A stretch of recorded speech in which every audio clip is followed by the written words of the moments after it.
अब जब एफआईआर हैं, एफआईआर के आरोप सार्वजनिक हो रहे हैं, 161 के बाद 164 में भी बयान दर्ज हो गए और गवाह, और छोटे मोटे गवाह नहीं, 2 इंटरनेशनल रिप्यूट के पहलवान, एक ओलंपियन, एक कॉमनवेल्थ का गोल्ड मेडलिस्ट, एक इंटरनेशनल रेफरी, एक कोच, इन आरोपों की तस्दीक कर रहे हैं, पर एक अजब सी चुप्पी है। यह कानून का पहिया कहीं अटक सा गया लगता है, या मेरी रीडिंग गलत है? नहीं, बिल्कुल आप सही फरमा रहे। ये बहुत शर्मनाक बात है कि जब तक गवाहदार ने उनका बयान पुलिस के सामने दर्ज किया है, मैजिस्ट्रेट के सामने ऑन ओथ उन्होंने स्टेटमेंट दिया है, फिर देरी क्यों बात की है? देखिए, पुलिस तो ये नहीं ठहरा सकती है कि कौन सच है कौन झूठा है। ये तो कानूनी मामला है, और कानूनी मामला होने के कारण ये तो हमारी न्यायपालिका ही करेगी कि क्या सच है और क्या झूठ है। लेकिन मुझे बहुत दुख इस बात का हो रहा है कि पुलिस किस प्रेशर में आ रही है और क्यों आ रही है। और मुझे लगता है कि कोर्ट या सुप्रीम कोर्ट ने इसके बारे में सुमोटो कॉग्निजेंस लेना चाहिए। अब तक उन्होंने लिया नहीं है। क्यों नहीं लिया गया है? इसके बारे में पीआईएल तो दर्ज हुई है, लेकिन पीआईएल के बारे में भी अभी तक जो कोर्ट का रवैया है, वो मुझे लगता है कि अभी क्या होगा, ये सिर्फ पहलवानों की बात नहीं है, ये आमतौर पर स्त्रियों की बात है कि क्या एक माइनर लड़की, माइनर रेसलर कह रही है कि मैं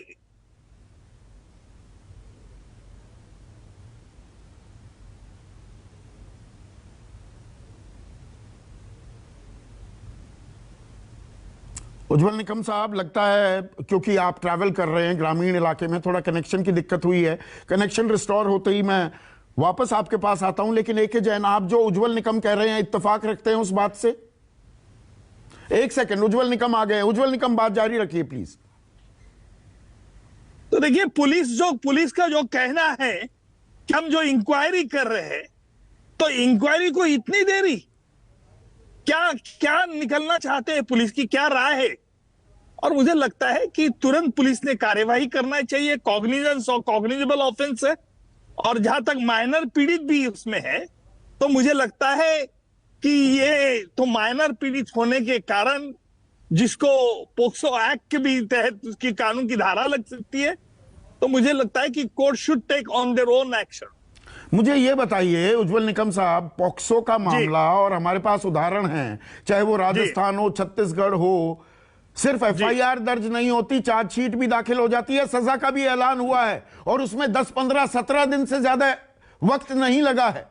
ये हमने अपने ही देश में कानून का पहिया इतनी तेजी से चलते भी देखा है।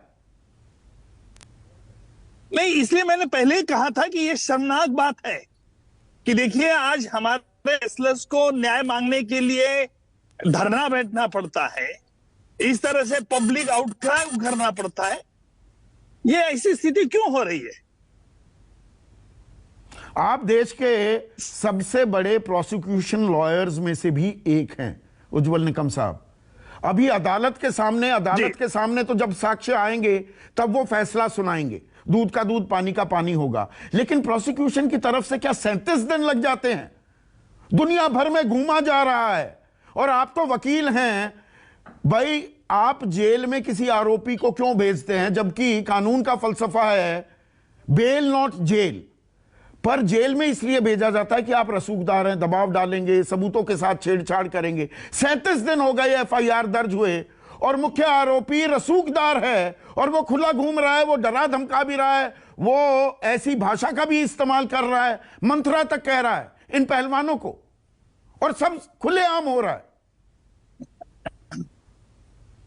जी, बिल्कुल बिल्कुल, आप जो कह रहा है मैं पढ़ रहा हूं, न्यूज़पेपर भी पढ़ रहा हूं, मीडिया के रिपोर्ट भी मैं पढ़े हैं। लेकिन क्या कहना, ऐसा कहता ही है कि मैं निर्दोष हूं। मैंने कोई आरोपी ऐसा नहीं देखा कि जो हम आमतौर पर कहे कि मैंने गुनाह किया। हम तो उसको मार्टियर से तुलना नहीं कर सकते आरोपी की, कोई भी आरोपी हो, अभियुक्त हो। लेकिन जहां तक ये सवाल है, ये हमारा सिर्फ रेसलर का सवाल नहीं है, तो हमारे जो यंग, कुछ हमारे देश की शान बढ़ाने के लिए यंग रेसलर्स लेडीज आना चाहते थे, उनके लिए आगे चल के कौन होगा रेसलर? देखिए, अगर हम ओलंपिक की धारणा रखते हैं, हम ओलंपिक के मिलने में हमारे लेडीज को उतरना चाहते, तो क्या उतरेगा इस तरह से बर्ताव से? ये भी सोचना सर नहीं चाहिए। तत्काल क्या किया जाना चाहिए अगर निष्पक्ष जांच और सत्य की खोज पर हम निकले हैं? तत्काल अगले 1-2 दिन की टाइमलाइन क्या होनी चाहिए आपके हिसाब से, उज्जवल निकम जी? अगर पुलिस एक्शन नहीं ले रही है तो डायरेक्ट कोर्ट में भी हम एफआईआर दर्ज कर सकते हैं और रेसलर भी कर सकते हैं। Court will take an action, court on their own will ask the police to take appropriate action immediately and to register the offence. पर यहां पर हमने सुप्रीम कोर्ट में भी देखा, याचिका लेकर जाते हैं अगर पहलवान कि आपकी निगरानी में ये जांच होनी चाहिए, तो वो कहते हैं कि देखिए एफआईआर दर्ज करने का आदेश दे दिया, बाकी काम आप निचली अदालत में जाओ। नहीं, वो तो ठीक है, सुप्रीम कोर्ट ने बराबर फरमाया, हर मामले पर कोई सुप्रीम कोर्ट निगरानी नहीं रख सकती है। सुप्रीम कोर्ट के पास बड़े बड़े अलग मामले रहते हैं, लेकिन जहां तक मैजिस्ट्रेट इमीडिएटली ही कैन टेक द कॉग्निजेंस, और पोक्सो होने के कारण तो सेशन जज immediately can take the cognizance. अगर वो रेसलर्स डायरेक्ट कोर्ट में जाए और वो कह दिए कि पुलिस के पास हमने एफआईआर दर्ज करने के बावजूद पुलिस एक्शन नहीं ले रही है, तो कोर्ट शुड टेक एक्शन। नहीं, extraordinary circumstances also need extraordinary measures. आप मुझसे बेहतर जानते हैं उज्जवल निकम साहब, हमने सुप्रीम कोर्ट को भी देखा है कि 12:30 बजे वो बैठकर बेल प्ली सुनने के लिए भी तैयार हो जाती है। जी, जब आप इसे देश की शान से भी जोड़ते हैं और हमारी लड़कियों और बहनों बेटियों के मान सम्मान की भी ये लड़ाई हो जाती है, तो क्या और सक्रियता अदालतों की तरफ से भी आपके हिसाब से जरूरी हो जाती है?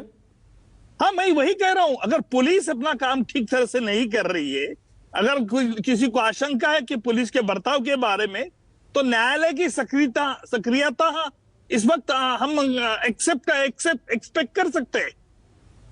बहुत बहुत शुक्रिया उज्जवल निकम। एके जैन, अगर कानून इंसाफ की इस राह पर आशंकाएं होने लगती हैं, यह शब्द का इस्तेमाल किया उज्जवल निकम ने,